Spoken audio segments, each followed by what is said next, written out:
Magazine. Hey, and welcome to episode 6 of the Mo Show. Today we're talking to Amy and George from Brisbane Band Sheppard.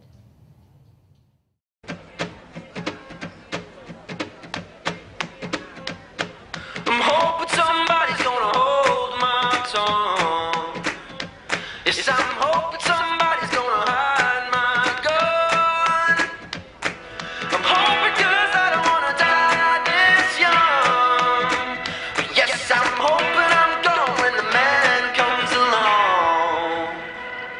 I'm hoping somebody's gonna hold my tongue.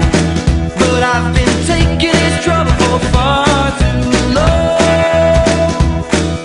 Don't be afraid, we're gonna right his wrongs. And when the shit hits the fan, he's gonna start to run. And if you wanna be part of a better restart, oh, I can see a crack in the bathroom, sweetheart. Oh, we can turn it upside down with all the light and the skies that's buried underground. Oh, you'll never hold it down.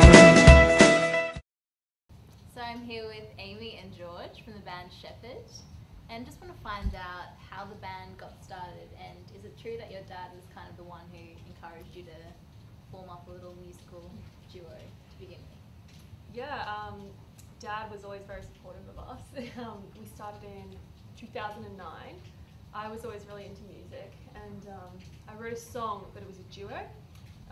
It was duet, rather. And I really needed like a male part. And George, he always had a good voice, but he wasn't really into singing at that point. But I was like, oh, you know, George can sing, I'll just get him to sing this part. And when we sang it, the harmonies like worked really well, and my dad was like, yes, this is happening. This is something. Yeah, so Really didn't have much of a choice in the matter. Kind of just all fell into place. yeah, so we were in the studio within the next couple of weeks and recorded our first song. Yeah, it was funny. I always wanted to be an actor. Like my whole Really? childhood, I was like, yeah, cool, acting. That's my thing. And at acting school, they had a piano in the hall, and so every lunchtime, because I had lessons back when I was, a young kid, but I hated the classical side of it. Like, I didn't like the lessons and the grades and moving up, and but I got on this piano in the acting school, and I kind of just reworked the chords and figured it all out again, and kind of reignited my love for music. And it just so happened that Amy was kind of developing her craft at the same time, and just kind of came together at the right time. It was just, yeah, it wasn't like a choice, it just kind of happened. Yeah. And how did you come up with your sound? Because I guess it's pop indie, so how did that come about? Was it just like your own different musical tastes, or was it? Yeah, it didn't happen overnight. We started off more acoustic because we both play acoustic guitar, and yeah, so it started off acoustic, but then we just kept adding little bits to it, and we thought, oh, this song would be really cool with a bit of synth and a bit more bass. So, and we've been through, I think, 3 or 4 producers. So Trying to get that sound. Trying to get the sound we were after, and yeah, we eventually built it up to what it is today. So it didn't start off as poppy as it is, but And we've both got very different influences as well. Like Who would you say some of yours are? like I'm a big Coldplay fan. Like I really love that kind of atmospheric kind of soft rock stuff, and I'm a huge fan of movie scores because I was from an acting background. I always listened to movie scores and like all of that kind of emotional chord progressions and stuff like that. Maybe he's more into Fleetwood Mac and that kind of classic rocky side. Yeah, I think a bit more of the pop side comes from me as well. I really like the way Lily Allen does things. She's really pop, but she's really cheeky at the same time. Tongue in cheek, I get a bit of a vibe from you. Yeah, so it's just the songs having a different meaning when you listen to them. Aqua as well, back when we were kids, like couldn't They get away came- from Barbie Girl. Did you Just see them when they were in blasting it. Brisbane? We did, yeah, we I did. missed out. I really wanted to get tickets. Actually, yeah, we got to meet them at the end. It was Yeah. just really awesome. They were great performers actually. Yeah. They were just like, they still had it, 15 years on, they're just like, they come out and they've just got this persona and explode on the stage, which is good. Back to you guys. So although buy Aqua. We love Aqua. So obviously there's more than the band than just the two of you. How did you kind of expand from the beginning? Well, the next guy to join was Jay Bavino. He was a Sydney guitarist at the time, and his brother was an acting friend of mine, and so I met him through his brother.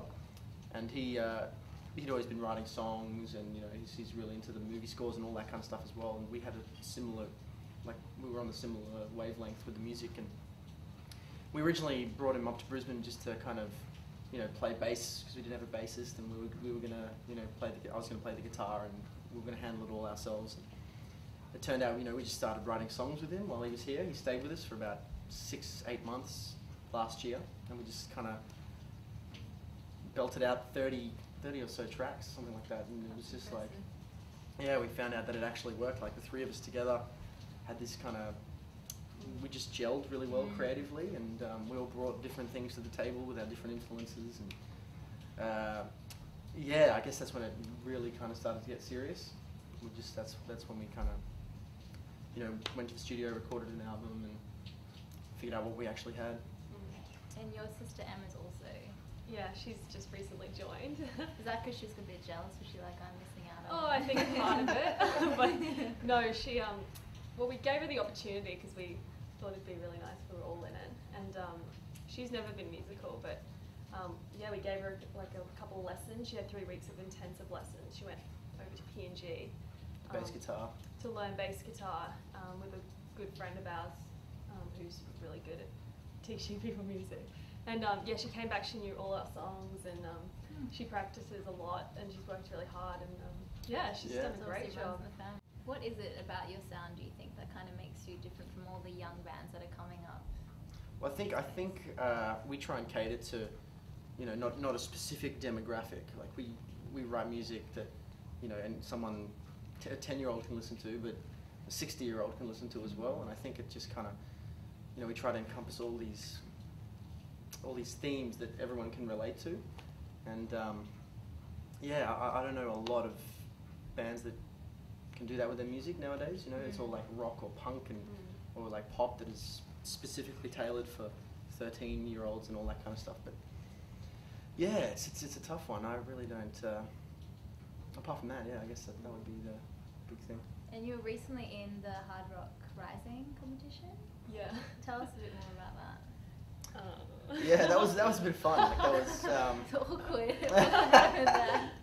Well, we didn't win. That's the elephant in the room. But I mean, it was amazing that you even got that far. Yeah, so. yeah. Well, I mean, we had the most votes in all the most downloads in Australia for entering the competition. You had to get people to try and download your tracks, and that's how they picked the bands that were going to play live. And we had the most in Australia, which is pretty good achievement, Pretty I think. amazing. Yeah. Well, I mean, it's nice to know that people are supporting us and getting behind us. What's the difference between your live shows? Like, what are your live shows like, and what people can expect when they go to see a live show, as opposed to just recording? And Yeah, with our live shows, we try to bring an element of fun, obviously, but we try to bring colour and just a little different things. Like we hand out glow sticks so people can feel like they're a part of the mini show. rave. Yeah, and I think we want every different live show to be a totally separate experience, from each other. Like we don't want to be that band that just you come and see and it's the same show every time. Like we play every week at a club and it's the same thing. We want each event to be unique, sort of thing. Like we had a show at the Powerhouse. We had grand piano on stage and glitter on the drums, and then the next show we're playing is probably going to be at the old museum. Like this huge stage. We want backup singers and the whole. I think we just want to put on a show, every time, and it's we want it to be different and exciting every time. I think not that's just another gig. Yeah, another exactly. Band. Yeah, every time you come to a Sheppard show, it's going to be a different experience to the last show that you saw. Yeah, and the word on the street is that you've actually been asked to record for a soundtrack, a movie soundtrack. That's the word on the street. Is it? Can you confirm or? Yeah. Well, I mean, we're not recording for the movie, but they want to use a bunch of our tracks that we've already recorded. And what movie is it? It's called Old 37. It's a kind of slasher film, set in.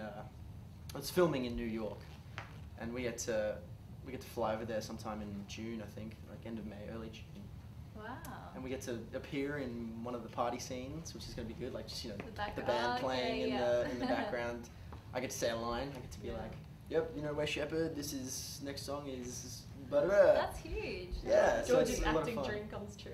Finally, yes. Exactly. All those Your years of training. one-liner. Yeah, so that's cool. That's going to be a lot of fun. Yeah, it's I very mean, exciting. yeah, it sounds like an interesting concept as well. So it'll be interesting to see how it does.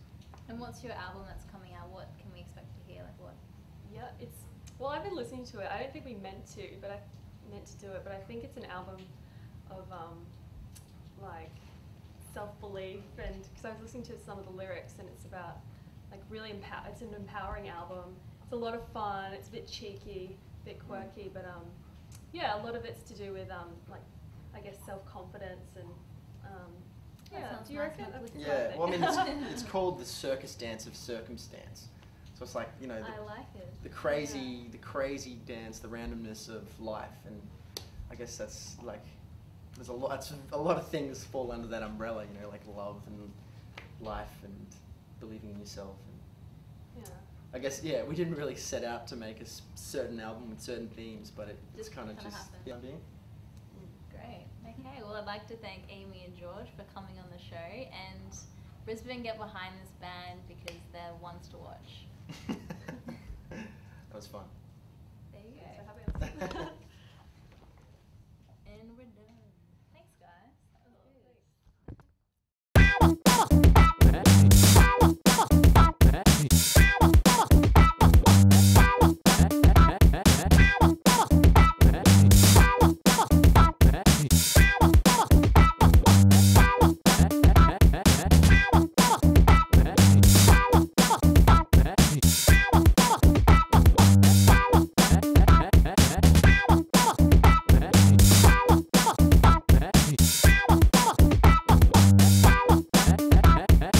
Moustache Magazine.